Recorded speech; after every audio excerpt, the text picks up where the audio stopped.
So my name is Sam Handler. I run a small DevOps consultancy. When you have a small consultancy, you can call it a boutique consultancy. So it is a boutique DevOps consultancy. I'm on Twitter at PlantFanSam. People usually ask me what my favorite plant is, and it's a ponderosa, which is how I named the consultancy. So here we are. I want to start by telling a familiar story and do the thing that you're not supposed to do, which is read from a sheet of paper during your presentation. So after getting an ultimatum from the VP of engineering to finish this container thing by the end of the quarter, the DevOps team went heads down for a couple of months and finally deployed a legacy app onto the new platform, Kubernetes. Perhaps you've heard of it. Backs are slapped, champagne is poured. The team finally has the deploy button that they've dreamed of. After years of weekly releases, they're now releasing multiple times a day. Mindful of meeting this finish the container thing deadline set by the VP of engineering 2 quarters ago, the DevOps team uses its learnings to start Kubernetesizing another application. Then, a few weeks later, an engineer deploys the first app while the entire DevOps team is out at lunch. The site worked fine locally, but wait for it, crashed in production. The app boots, but 500s on every request due to a missing environment variable. The DevOps team didn't have the time to build out a fully functioning QA environment, or developers would surely have caught the error. The on-call DevOps engineer's phone starts blowing up, and the alerts channel in Slack goes nuts. The application engineer that deployed tries rolling back, but the deployment pipeline always grabs the latest version of the app from the repository, so that's not an option. They revert the pull request and wait for a Docker image to bake the rolled back version so that they can deploy it. An engineer remembered something about using a CLI for environment variables, but wait, what's kube control again? On Slack, a DevOps engineer, still at lunch, suggests a command for the engineer to run to roll things back. The application engineer runs it, but gets a 403. He doesn't have permission to make this change. 5 minutes pass. You ever notice that Docker builds take a while? And as the Docker build finally finishes, the DevOps lead runs into the room panting, the crust of a pizza slice in hand. The engineer spots him and tells him the environment variable to set. The lead unlocks his computer and runs a command to get the site back up. The Docker build has finished by this point. And scene. So, how do we avoid this situation? These dogs have gotten into the trash. That's a sticky situation. I want to clarify that I'm not above this kind of thing. This is an amalgamation of several different catastrophes that I have participated in or caused directly or indirectly. Over time, I've come to believe that the core problem in this type of situation is that the application engineers were not fully empowered. Looking at the story, reflecting on it, there's no rollback mechanism. The DevOps team got the alerts rather than the application engineers. The engineers were not properly educated on the new deployment strategy. And because the DevOps team was heads down on like Kubernetesizing other applications, they didn't really have time to build that QA environment. But overall, the application engineers didn't have the power to take responsibility for the issue. So I would like to suggest that the solution to this problem, or a philosophy that could have helped prevent it, would be that the DevOps team should try to share responsibility by empowering developers. Shared responsibility can look like a lot of things, but in sum, I would say that it means that all engineers are responsible for the availability, stability, and performance of the application. And that requires a lot of different things. Giving developers tools, access, and education necessary to maintain and change the application and platform safely. And I don't want to say like, hey, like if this is your new philosophy, it's going to be super easy. In fact, this is quite a lot of work. Sharing responsibility is like an attitude, a philosophy that you can put on a slide and give a presentation about. But it's also something that requires DevOps tooling and a lot of work to make that tooling usable and responsible. So how do you do that? I would suggest that you get out of the superhero business. The person that raised their hand that was like, yeah, I'm the one that's stuck doing all the DevOps stuff because I'm the one that has the keys. That person is probably in the superhero business.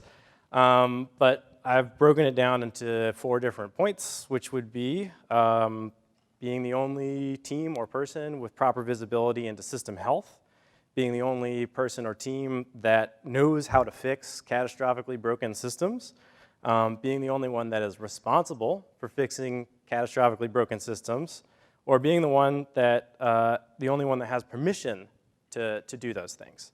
And the DevOps team can't really be the only fixer. It's just not going to work. You end up losing a lot of sleep and burning out and going to another job with a more reasonable on-call schedule, that kind of thing. So if you take one thing from this talk, I would say you should just ask yourself, how do I get out of the superhero business? Or if you're not on the DevOps team and you're a front-end engineer or you're a back-end engineer and you're like, why don't I have the tools that I need to make changes to the platform? How do I get into the superhero business? So I'll spend the rest of this talk providing a few suggestions, and this is the first one. Educate developers. For the DevOps engineers in the room, you'll know that as superheroes, your superpower is knowing where Nginx logs to in a container. Answer should be standard out, but sometimes it's not. So it's not super complicated to train engineers to know about this DevOps tooling and about networking and so on and so forth. I would suggest a few areas that you could educate your application engineers on. What does your application run on? So are you running on Kubernetes? Are you running on EC2 instances? Are you running on Azure? All of that stuff can be very helpful to an engineer who maybe has only been working for a year or two and hasn't deployed their own application before. That can be really, really important. How do users actually reach your application? So there's this mystical, how does the internet work component of DevOps work where you're like, all right, well, you have like an SSL certificate, and we also have like a CDN that's like caching some stuff, and then there's something called a reverse proxy. So taking the time to walk engineers through that can be extremely empowering, because then if they see an Nginx error page, they're not completely freaking out, which is, probably a good thing. You want to teach them, what does it mean to deploy? Does that mean that you're spinning up new servers and load balancing traffic against to the new servers? Does it mean that you're launching a new Kubernetes service, and or are you doing a new Kubernetes deployment? And you also want to teach how developers can know how an application is doing at any particular point in time. What is your monitoring setup? So there's a variety of ways to educate developers. Getting a whiteboard and talking and letting them ask questions is a big one. Doing pair programming and rotation programs where the first stop for any engineer is the DevOps team for 3 months after they join your engineering organization. That's pretty good too.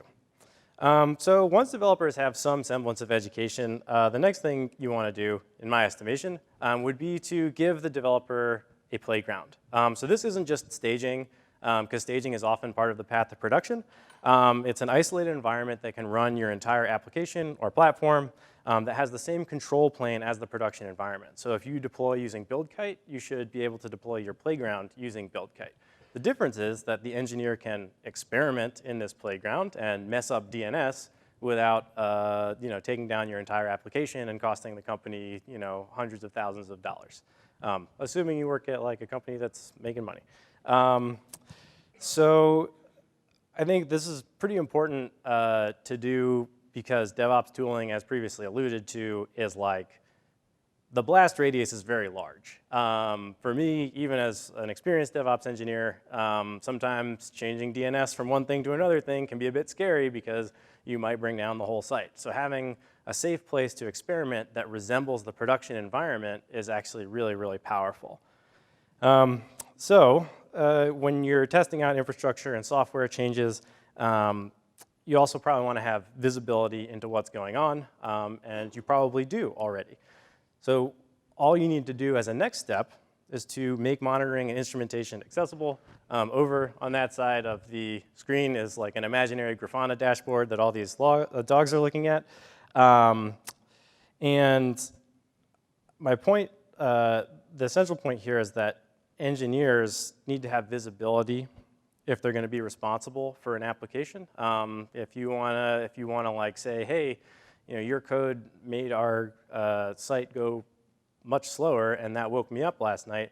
You need to expose those metrics to developers and also make that monitoring part of the culture of your engineering organization. Again, not super complicated. You sort of clean the cruft out of your Datadog or whatever platform you're using, and you have very brief training sessions where you're like, hey, this is a CPU graph, and you see where that line goes up, that means something bad happened, and just do like very, very rudimentary training, and it'll go a long way towards having developers feel like, hey, like I know how to get information about what's going on. So now to talk about something a little bit scarier, which is ACLs. Or access control, I don't know what the lists, whatever. Who's allowed to access what? As DevOps engineers or just as software engineers, we can work in areas that have sensitive data, and we can work on applications where if it goes down, that's a real problem for real people in the world. And the computing and networking setups that we manage in 2019 can be really, really complex. So I don't want to say that that's not true. But there is also the reality that the DevOps team is made up of real people that are tasked with gating access to sensitive things. And I would divide those things into two categories. One of them would be like sensitive data. So if you have credit card information, health information, private messages sent between two people on an application, that would be sensitive data. And then there's also this broad category of systems that the team does not want anyone to mess with, which would be like an etcd cluster or something like that. Or maybe your Kubernetes namespace that the application is deployed in. And I think those two categories of things are reasons that you might want to limit access. And it's important as a DevOps team, as an engineering organization, to be really honest with yourself about which of these categories you are prioritizing when you're limiting access. Do you not want your rank and file application engineers to have access to your main Kubernetes namespace because you're concerned that there might be a data breach? Or are you more concerned that, hey, they're going to make some sort of change with a command line tool that they don't fully understand, and we're going to have problems as a result of that?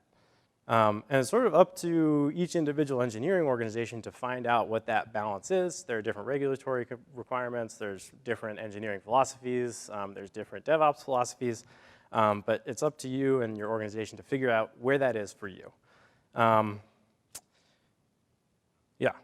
So last slide with a dog on it, I think, is this one with a dog that's reporting for duty. And I think it's very important that everyone in the engineering organization is on call. Maybe not immediately after being hired, but pretty soon thereafter. And the reason for this is that if the engineering organization is sharing responsibility for the application's stability, then they have to be accountable for that by having the ability to be woken up in the middle of the night.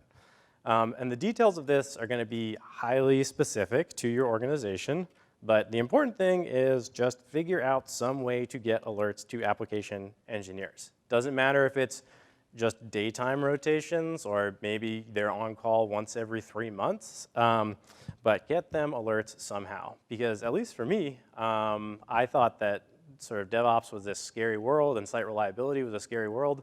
And then I went on call and I was like, oh, I got an alert. I looked at the graph. I didn't understand it. I escalated to someone that actually knew what they were doing, and no big deal.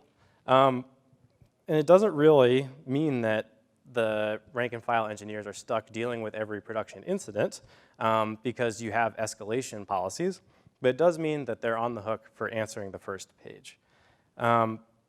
Much like other stuff that I have described here, this ends up being a good amount of work. You're going to need to create on-call preparation guides, run books for common on-call issues.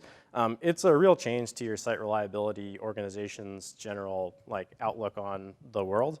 And you'll probably get paged quite a lot if you decide to do this. But I think it is a really, really good way to make everyone care about reliability. So I think that is it. That's my Twitter handle. I do run a DevOps consultancy, so if you need some DevOps work, send me an email at that email address. And thanks for coming.